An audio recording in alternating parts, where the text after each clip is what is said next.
Lads, it's here. Yes, the Burning Crusade pre-patch is finally live, after like 15 hours of delays of course, and with it comes so many new things. There is new talents and massive changes for literally every class. There is a brand new dual crafting profession to level, plus Horde can now be paladins and Alliance can now be shamans. And of course, how could we forget about the two brand new races to level? Draenei for the Alliance and the Blood Elves for the Horde, but most importantly, feral druids are now good, kinda. We are now of course the best single target tanks in the game, and the entire rotation for cat spec is flipped on its head. And well, I cannot wait to try it out. So it's been a while since our last druid video, but over the past few months I've been recording every single one of my raids, which means we are starting way before the pre-patch was even announced, and we are of course inside of Naxxramas. Now the way my group starts off Nax, or at least how we did it at the time, was we pre-cleared all of the trash and then did the Death Nightwing whilst booned, because all of the Death Nightwing bosses need to be done right, otherwise it's just a wipe and everyone loses all of their buffs, which would just make the run take literal hours to complete. Now one thing that has changed since the last druid video is that I am now pretty much always tanking the boss Goth Chick. And you know, I never really understood why I was constantly assigned to be tanking when the raid literally has 20 warriors in it, but this boss makes sense, because the strategy that we were using was to shackle the Death Knight that spawns on the far right, which means it needs to be taking 0 damage. And if a warrior was doing it, then they would apply the deep wounds dot to the mob, which would then constantly break it out of the shackle. So that's where I come in. Now, despite the fact that Feral's entire shtick is that you're supposed to be tearing into the flesh of your enemies, all I've really got to do is get aggro on the mob without dealing damage, which 9 times out of 10 just means stick a fairy fire on the mob. So moving on, we are now standing outside of the boss 4 Horsemen. Now this has become one of my favourite fights, because it's one of the few bosses in the game that feels dangerous to fight. One wrong move in here could potentially wipe your group, which is why I'm tanking it, because the raid leaders like living on the edge like that. So soft reserves. Now in this raid we are given 4 soft reserves, and there is still an absolute ton of stuff that we need from Nax, but my first SR is on the Leggings of Apocalypse. These things are so unbelievably good for us. The next best thing is the rank 12 PvP legs, and the difference is pretty huge. They also happen to drop from this very boss, hence why I'm telling you this now. So the person tanking Mograine needed to be relieved, so I of course stepped up. I later learned that a feral really shouldn't be tanking this boss because I'm a full agility cat build, and I don't really have that much armor or stam. In fact, I literally have like 3k health unbuffed. And I was also supposed to tank Mograine whilst using a fire juju and a fire protection potion. At the time I didn't know that, which caused me to get one shot pretty much. Luckily though, the group was able to pick him back up and finish the fight without me. But keeping with my theme over the past year, the legs of course did not drop. But moving on to the Construct Wing now, this wing is a hell of a lot less scary than Death Knight Wing, hence why we have all unbooned our buffs. Now I'm not going to go into too much detail here because if I'm perfectly honest, the Construct Wing is my least favourite part of Naxxramas. But as for my other SRs, there is a lot of stuff we could go for. However, I have decided to take all 3 of my remaining SRs and shove them into Kiss of the Spider. This trinket is without a doubt the best trinket in the game, at least for melees anyway. 1 crit and 1 hit is already pretty solid, but the ability to make you attack 20% faster is stupidly powerful. And for us, if we pair it with a manual crowd pummeler and a counter rate, that's an auto attack every 0.3 seconds, which is very silly. So we clear up Grobulus and Gluth and then move on over to Thaddeus. Now the thing with Thaddeus is this is probably my favourite fight now. I know way back on my first Naxxramas video I said that Fairlena was my favourite, but this boss takes it, because you're able to take your damage above and beyond here because of the polarity mechanic. I mean, I've seen ferals being able to get their damage as high as like 2300 DPS, which just isn't possible on any of the other bosses in the game except maybe Veilistraz and Blackwing Layer. So we clear our way through the Plague Wing, nothing massively exciting happened, and then we move on over to the the Spiderwing. Now I would say that as a whole, Spiderwing is probably my favorite in Naxxramas. I like all of the bosses here. The trash is a bit miserable, but who really cares about that? But most importantly, this wing has the boss Maxna, who is the boss that can drop the Kiss of the Spider. And I believe we were actually able to one-phase her here. Must have been some kind of good omen, because I opened up the loot table and what do I see sitting there? A beautiful Kiss of the Spider. Unfortunately though, there was a total of 10 soft reserves on it, 3 of which were mine. So we were going to have to beat 7 other rolls. But first, we of course had to do Saffron and KT. Now luckily at this point, I think pretty much every single person in the raid has been able to fully cap out their frost resistance. And we've been able to take down Saf plus KT without any real issues every single week. And luckily this time, no one important died. Kel'Thuzad, we were able to get down pretty cleanly, and a Hungering Cold drop. So massive congrats to whoever won that. But now on to the most important part of the entire raid, rolling on the loot. And I have never been more excited. My heart literally felt like it was going to explode. I was that excited. Because I've been using a crappy blue trinket for basically the entire vanilla. And I've been shoving 4 times SRs into DFT since phase 3. And I've not even seen it drop except for that one time months ago. But eventually, Kiss of the Spider is called to roll on. And I won't lie, everyone's rolls were pretty damn pathetic. Except for mine. We managed to hit it with an 81 roll. And we won the trinket. I was so unbelievably happy to finally get a good trinket. Months and months of running Blackwing Layer for no reason other than getting Drakefang Talisman. But now we are in possession of the single best trinket in the entire game. And at the time, I believe I was the second feral in the world to get a Kiss of the Spider, since this was like 3 or 4 weeks after the release of Naxxramas. But with raw power now sitting in the palm of my paws, I couldn't wait to see how it actually performed inside of a raid. So fast forward a few weeks, we are now inside of a Blackwing Layer raid. And I know what you're thinking, oh my god, he finally got DFT. Wrong, I still haven't seen it drop since August 2025. So we start off by clearing out Valestraz and Broodlord Lash Layer, and we move on to doing Firemaw. But why Firemaw?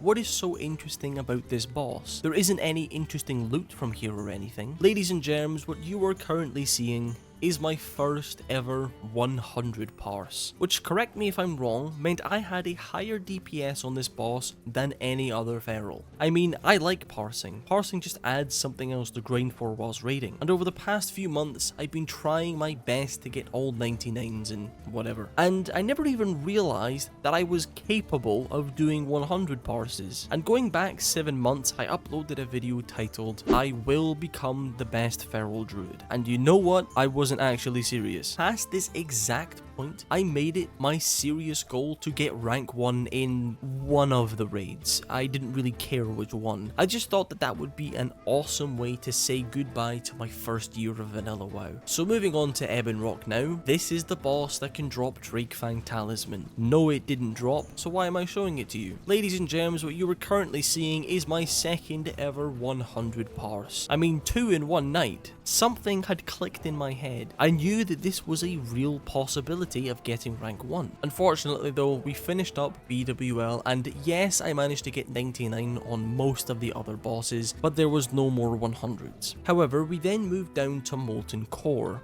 and bear in mind, this was just with a random pug group I found on the group finder. Now as for the loot, Molten Core is literally useless for us. There is nothing in here that is good except for maybe Sulphurous, but that's really just more of a flex than anything else. But this group was a BWL and a Molten Core run, so I didn't want to just ditch them. Plus, I was on a roll that night and I wanted to see if I could get any more 100s. And well, yes I was. I was able to pop a third 100 parse on Gehennis. And moving on to Gar now, I was able to get a fourth 100 parse. And yes, I understand that it's Molten Core, there's not really that many people running this raid anymore, but it still felt and looked cool. Now I was able to get a fifth 100 parse, and it was on the boss Golemag, but for some reason the footage looks like this. And no, I didn't pause it or anything, it just looks like this. So moving on to the final boss in Molten Core was Ragnaros, and this fight felt really good. I knew that this was going to be another 100, or at least a very high 99. That was until Ragnaros decided to launch me across the room. game. Now, very unfortunately, the rank 1 feral was also raiding this night, and 20 minutes after my raids had finished, he had already managed to take 3 of my 5 100s away from me, but we were still left with the 100 on Ebonrock and Gar, which I'm definitely not going to complain about. Also, massive shout out to the hunter that was also in this raid. Clearly he was snorting something as well. So moving on to a bit of AQ40 now, and this is probably going to be a wildly unpopular opinion, but I think this was my favourite raid of vanilla, and I don't really have a reason as to why. All of the fights, at least to me, feel very unique. They all feel separate from each other, despite the fact that most of them are just giant bugs. I mean, it could be because I'm feral, and like 90% of all of the feral gear comes from AQ40. On the topic of gear though, soft reserves. So first off, we are actually killing Kree last in this raid, and as I've mentioned in many of my other videos, our best in slot chest piece is the Vest of Swift Execution, but because it comes from killing Kree last, I didn't think that I was ever going to be able to get it until today, because I stuck 1 SR into the vest and it dropped, and luckily we were the only person to soft reserve it, which means it automatically goes to me. Now, as many of you remember, during my first Nax video, my best in slot gloves were completely robbed from me by a warrior. I'll let you watch that video so that you can see what happens. And in this raid, I thought that I was alone on the gloves again, so I put 1 SR into them, and we killed Battleguard Sartura and the gloves dropped, only for me to see that another warrior had soft reserved my gloves, and I had been trying for literally months to try and get these things, so I was really hoping that today would be the day. So we quickly kill Thancred and then Vicious, and I assume just because the loot master needed bag space, they decided to roll out the gloves. I rolled 35 and the warrior rolled 53. Yeah, so eventually we make our way down to Oro, and no, I didn't SR Jom Gabar, even though it's really good for us. But this fight was actually my first ever AQ40 100 parse, and I did so much that I was incredibly close to ripping threat off of the tank. But anyway, down to Cthulhu now, and for my 3rd and 4th soft reserves, I put both of them into the Belt of Never-Ending Agony. Now, I wanted to put one on the belt and one onto the Eye of Cthulhu, since the Eye allows me to get a best in slot cloak. However, the Eye was hard reserved for, I think, the raid leader's priest. But we get Cthulhu down and, big surprise, no belt. And we were rolling out the loot, and I was kinda just watching, hanging around, and Tyan asked me if I needed the cloak, and of course I said yes. And he decided to give me the Eye of Cthulhu, which was very kind of him. He really didn't need to do that at all. So thank you very much, Tyan, I will treasure it. Now, actually getting the cloak really wasn't that hard. It was just a lot of traveling around. So first off, we had to go all the way back to Cthulhu and hand a quest in there. And then we had to go all the way to Tanaris and over to the Caverns of Time. And just like that, we had acquired our best in slot cloak. So a really nice couple of raids there. However, we do also have a few things to get before the launch of TBC. And first up on that list is the Skull of Impending Doom. It's an offhand item that increases your run speed by 60%, whilst also killing you and slowly taking your mana. I mean, I can definitely see the utility in this thing, but apparently it's really good in PvP. Seems a bit like suicide if you ask me, but I wasn't going to argue. And it actually comes from a much lower quest chain in the Badlands. Kinda wish that I knew about this at the time, since it seemed like a type of quest that would have been fun to do at the time. So for the first quest, we just had to go to the entrance of Alderman and loot a tablet of Ryanair. I then returned to Theldurin, and he now wanted us to go all the way over to Ironforge and into the Forlorn Cavern, which in my opinion is the coolest looking part of Ironforge. But after turning the quest in, we are now sent on a quest that would take us all over Azeroth. So first off was a trip all the way to Alterac Mountains, heading to that big elite ogre compound, where we had to kill Grelborg and loot the Star of Zilye. Next up was a trip to Stranglethorn Vale to kill Mog the Undying and loot the Legacy Heart. And finally was a trip to Dustwallow Marsh. And looking at the map and reading the quest and stuff, it seemed like we needed to spawn the boss in by using items dropped by the nearby murlocs. However, I was here for so long without seeing the item drop, and I googled it, and turns out the drop chance is really just too low to be trying to farm it. So I had to hearth all the way back to Stormwind and buy the enchanted sea kelp that we needed to spawn the boss in. And using the boat in Booty Bay, I made my way back over to Kalimdor, and I did my absolute best to hide from this Shadow Priest. But eventually, I managed to make it back to Dustwallow Marsh, and I spawned the boss in. And lucky for this rogue, he managed to get a tag just in time. I then went back over to Ironforge and handed the quest in, and for the final time, returned to Theldurin in the Badlands. Now, although it is a low-level quest, I like doing things like this. It makes the game feel more horizontal, which is a fancy word that I learned from Mr. ZMac. It was finally upon us. The final week of vanilla World of Warcraft. The pre-patch was set to launch in exactly 1 week from now, which means it is our final chance to get rank 1 in a raid, which is perfect because it's DMF week, which basically means every 3 or 4 weeks we get the Sage's Dark Fortune of damage, which gives us 10% increased damage. And well, when it comes to parsing at the very top, a single crit could be what pushes you over the next player. So I plan to take full advantage of it this week and run all 4 raids. And first up was AQ40. For SRs this time, there was a random rogue that decided he also wanted my gloves, but he had only put 1 SR in it, so I put 3. And we get to Battleguard Sartura, and for the final time, I opened up that loot table, and there it was. And you know, as funny as I think it would be for me to lose on the gloves yet again, thankfully, my 3 SRs came in handy, and we absolutely crushed the others with a 98 roll. Finally, we had managed to get our best in slot gloves. Months and months and months of wasting soft reserves on these things, it felt fantastic to finally be able to equip them. As for the parsing, well, we are currently sat at number 2 in AQ40, but unfortunately I was unable to get any more 100s, although I was able to fill in the gaps and I was able to get a top 10 parse on almost every single boss. And lads, that put us into rank 1 in AQ40. Huzzah! I had managed to do what I never originally planned to actually do. And I know that in the grand scheme of things, it means absolutely nothing. But parsing is fun in my opinion, and in a way, it's also kind of validation. Because, you know, we are playing Feral, and Feral doesn't really do much. So it's nice to know that I'm bringing as much as I can to a raid group, despite playing a terrible spec.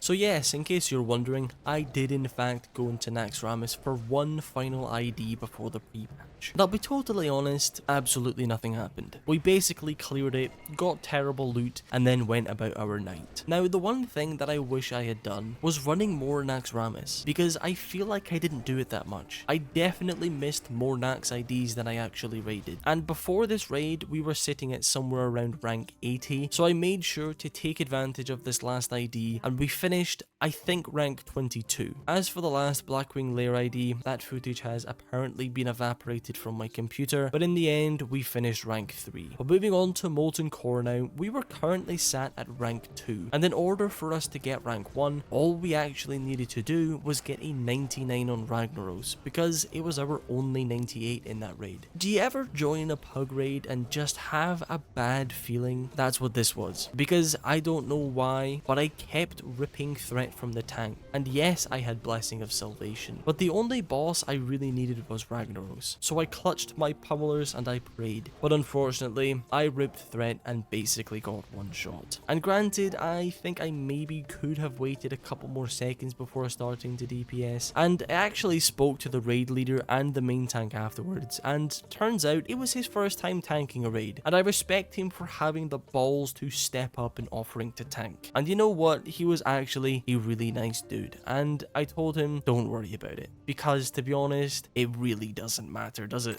The Burning Crusade pre-patch is finally here, and I decided that the best way to kick it off was to level jewel crafting for some reason. I'm not sure why, I just thought that it was cool and new. And unlike most other professions, the stuff you are crafting is actually really good. Obviously not for us, but if we were leveling a character from fresh, a lot of these rings and stuff I would consider to be pretty great pieces of gear. Now I put a lot of preparation into this beforehand. Pretty much every single material for level 1 to 300 I had pre-farmed. Yes, farmed inside of Dire Maul East. And I was excited because something about jewel crafting just tickles my brain. I just love the idea of it. However, after I had spent all the time farming and leveling my jewel crafting, I was then told by multiple sources that I actually needed enchanting, because apparently there's some ring enchant that you can only get by being an enchanter. It gives +4 weapon damage or something like that, which is apparently really good for ferals. So I had no choice but to unlearn my lovely jewel crafting and spend the next 5 hours and 400 gold leveling enchanting. Fantastic. But of course, a silly profession isn't the biggest thing here, because feral gets massive upgrades in TBC. We have a new ability called Predatory Instincts, which increases crit damage by 10%, shredding attacks, which reduces the shred cost by 18 energy, shapeshifting was changed to be 35% of base mana rather than 55%, improved leader of the pack, which helps us to bring more to a raid, and of course the big one, Mangle, which is a brand new damage ability that not only is better than Claw, but applies a debuff to the target that makes them take more damage from our shreds and our bleeds. And this completely changes the entire feral rotation, because before, the entire spec was just being efficient with your energy / power shifting and pressing shred and ferocious bite as quickly as humanly possible. But with Mangle, we not only have to keep it up 100% of the time, but Rip is actually now our best finisher ability, the only exception being if the boss is about to die. As for tanking though, I decided to hop into a strat live, and let me tell you, it feels fantastic. One of my issues with bear tanking before is that we never really had any way to get instant threat, apart from taunt. But literally, one Mangle and you were set on threat for the rest of the fight. And I also believe swipe was changed to scale with your attack power, which also felt fantastic, because on trash, all I actually had to do was press swipe and demoralizing roar. I also decided to try out my new cat abilities in AQ20, and I won't lie, it was really strange. Not only because I'm so used to the regular rotation, power shifting felt completely different, because the energy numbers were all scrambled up. Before I knew exactly when to power shift, because the numbers we were dealing with were pretty much always around the 50 mark. But now our shreds only cost 42, and Rip only cost 35, Mangle is 40, and that always resulted in pretty weird numbers. Not sure if any of that made sense, but you know what? I absolutely love it, because it feels like I'm doing more now. No longer am I a 3-button rotation, I am a 5-button rotation, and I couldn't wait to give it a go in a proper raid. And that's exactly what I did. And I thought that it would be really hard to get a pre-patch raid, because everyone will just be saying, oh, it's only 3 weeks until TBC, there's no point. But no, everyone else was also excited to raid, and a lot of those people are brand new boosted characters. But you know, Blizzard, nothing can go smoothly, and this was probably the buggiest raid I've ever had. When Emperors was an absolute mess, something about aggro was completely off. Like, I combat resed the main tank, and he instantly got aggro from the caster boss for no reason at all. Oh, and on the topic of buffs, the main tank unbound his world buffs and they disappeared. Oh, and here's a question that I can't seem to find the answer to on Google. Sometimes when I'm trying to reapply Rip to the boss, it says that a more powerful spell is already active. How can my own Rip be more powerful than my own Rip? And like I said earlier, there are a lot of boosted characters that are in here for the first time, and we were patiently waiting outside of Cthulhu when this happened. Yup, and unfortunately I didn't record it because I ended the recording right after the wipe, but the Belt of Never-Ending Agony dropped, and I was the only person with a soft reserve on it. So that means we are now completely finished with AQ40, at least in terms of the gear anyway. The only things I needed now for full base is the Leggings of Apocalypse and, of course, Drakefang Talisman. And well, Atiesh, but you know. So now that I had explored our new rotation a bit, there is actually one more item that I apparently need, and it is the nifty stopwatch. And I thought that this was an engineering item, but turns out it is also from a quest chain in the Badlands, and it's this stupid quest. And if you've watched any of my other leveling series, you know that I always attempt to do this quest, and every single time I try, it's so incredibly contested. Plus, the quest items never friggin' drop. However, the time was 4:30 AM because I woke up really early that day, and we were completely alone, and still, it completely sucked. I can't imagine how long this quest would take if I tried to do it normally. But eventually, I managed to hand the first quest in, and they then sent us to the very south of the zone to kill some more elementals. And I don't know if I was just incredibly lucky, but I managed to get all 3 of the quest items back to back to back. The third part of the quest sent us to the southwest part of the zone to, guess what, kill elementals. And for the 4th and final quest in the quest chain, the gnome takes all of the items we had gathered for him and summons a big scary elemental that I 2-shot. I could then turn the quest in, and I received our cool new trinket. And well lads, just like that, I think that's it. I think I'm happy to say that we are officially done with vanilla WoW, at least for now anyway. And what an incredibly amazing journey it's been. And I mean this when I say this, but this was probably the best gaming experience that I've ever had. I've met some of the most incredible people and made some of the most incredible memories. So thank you all for making this past year one of the greatest I've ever had. And thank you all for joining me on my journey through Azeroth. And for the final time, I hope you all have a wonderful rest of your day, and I will see you all in Outland.